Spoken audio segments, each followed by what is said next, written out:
What's going on, everyone? Welcome back to the show.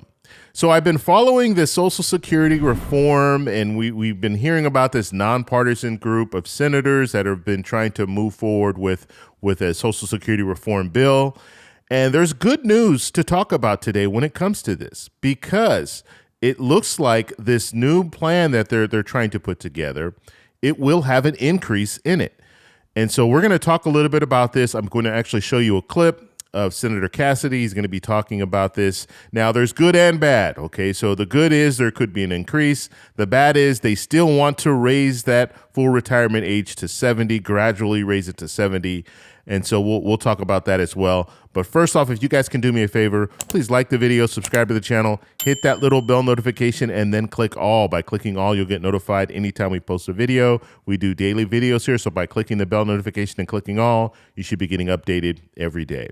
Now, please, if you guys are watching this right now and you know someone would benefit from this, share this with other people, okay? So that way we can get this out, because this is something that is crucial for a lot of people that are currently receiving Social Security, as well as people who are retiring, are thinking about retiring. This is something that we've been talking about this for a while when it comes to reforming Social Security. Politicians have been talking about this for years. We know that in 10 years or less, we're looking at the trust fund running out of money. So if the trust fund runs out of money, Social Security is going to see a hit of about 23%, so a decrease of about 23%.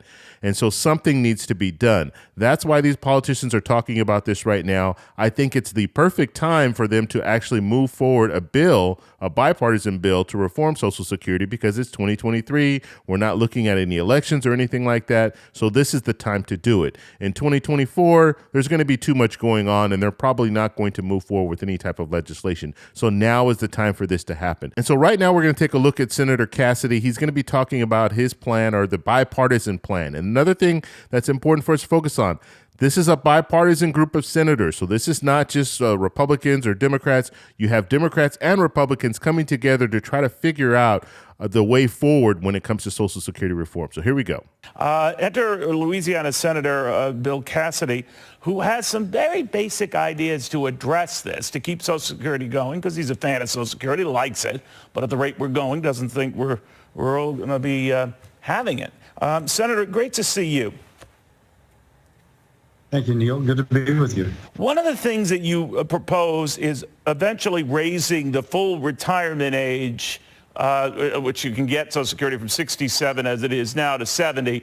That is also the age at which a lot of people, even today, if they push it off until then, would get the most benefits. But how soon would you roll something like that in? Maybe explain your position on just the age thing. That has not yet been definite, because we don't have an agreement from everybody we need to have an agreement from. Right. But you can do what Reagan and O'Neill did, Tip O'Neill and Ronald Reagan, and not let it affect anybody for decades. Right. No one who's close to retirement would be able to do it. But Neil, let's just stop for a second. People start talking about that. Let's talk about some other things you could do. So it's interesting here. This is, the raising the full retirement age to 70, that's actually a cut. So that would cut Social Security. But he's going to go on here. So he kind of pivots. So he pivots from the bad news of raising the full retirement age to 70, which I don't even know why they're still talking about this. This is not something that's popular, but they continue to talk about this, raising that full retirement age. But then he's going to pivot into the investing, and then now we're going to see where we're looking at the increase. And so on one end, you're going to have cuts, because if you raise a full retirement age to 70, those are cuts. But now he's going to talk about the potential for an increase. One thing you can do is actually make the program more fair. You can actually increase benefits for many people. And the way we do that, and this is the principal part of it, we create an investment fund separate from Social Security. We don't touch any Social Security dollars. An investment fund that we hold in escrow. And you allow the strength of the American economy to build a bridge to sustainability for the Social Security Trust Fund.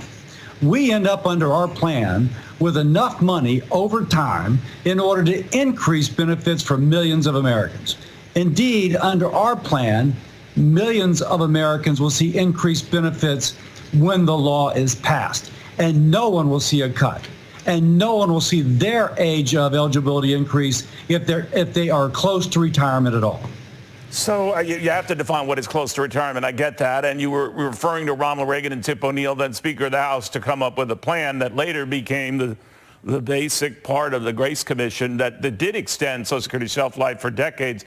But didn't President Bush, George W. Bush, look at doing just this? And of course, it was the third rail, and he was just electrocuted.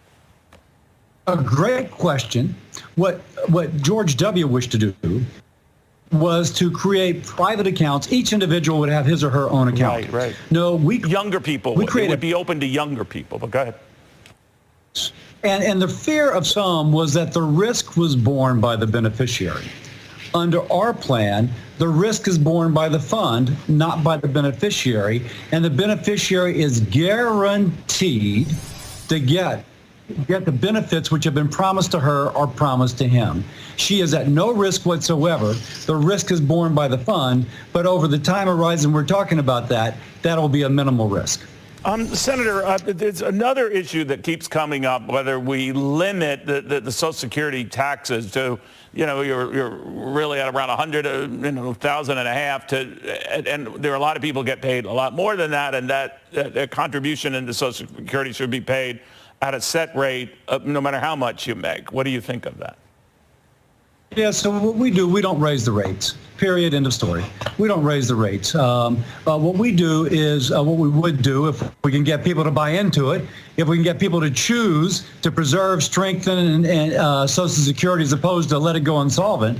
If we can get people to choose, over 40 years,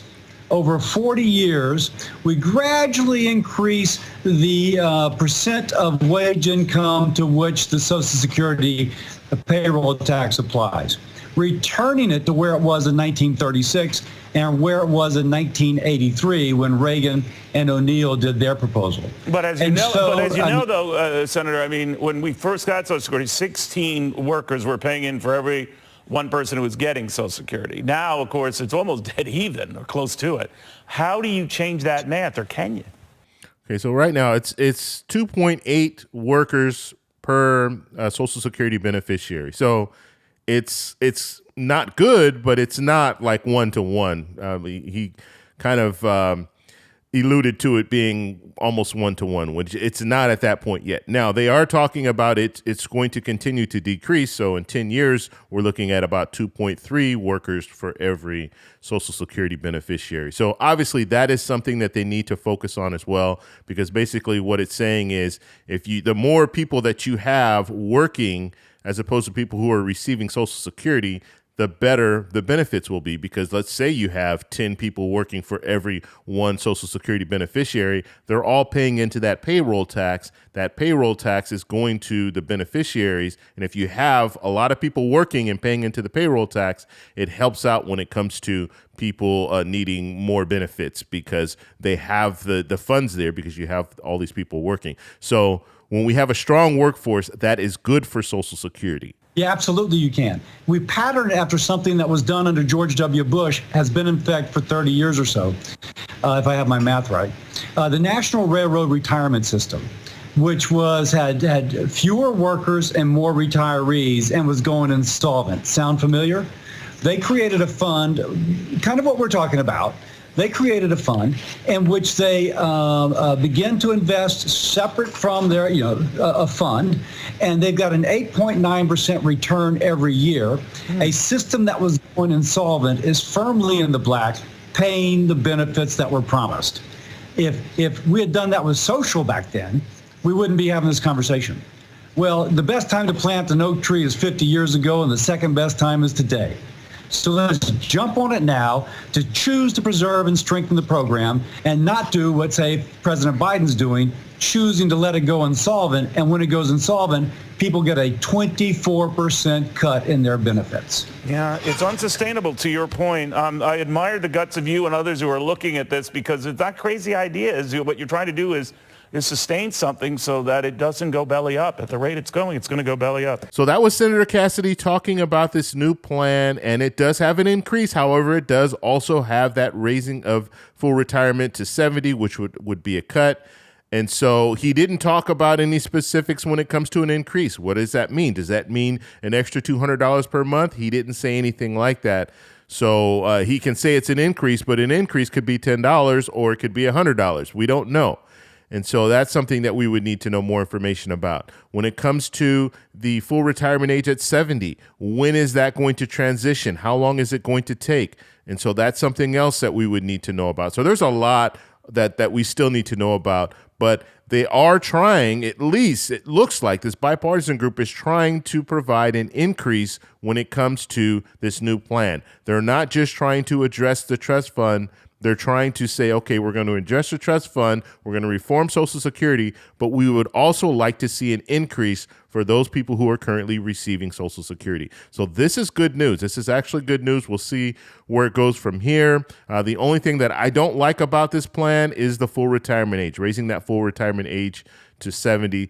Also, what they didn't talk about is, yes, the money would be invested, but what happens if the economy is bad? What happens if the market crashes? How are we going to fund Social Security if you have these investments? And what they were saying is they're not taking any money from Social Security, but it has to be backed by something. So it's going to have to be backed by the funds that are currently in Social Security. So if you put this investment out there and the stock market crashes, where does the money come from? And so what I've been hearing, and this is not information that he discussed right now, but they would have to actually raise the payroll tax in order to offset the losses that have been invested.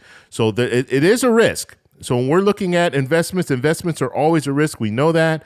There's a good return, which means you could see an increase, but you can also see a situation where the market crashes and now the money needs to come from somewhere. And so that could mean that people who are currently working would have to pay more in their payroll tax in order to offset the losses. So we'll just have to follow the story and see where it goes. But I want to know what you guys think about this. Do you think that this is viable? You have Senator Bernie Sanders' plan. He wants to raise the cap when it comes to the payroll tax. And you also have this plan here where they're wanting to invest money, and with the investments, they'll have extra money left over, which they can provide an increase. So let me know what you guys think down below. If you like this video, please give me a thumbs up. Please subscribe for more, and I'll talk to you in the next one. Bye.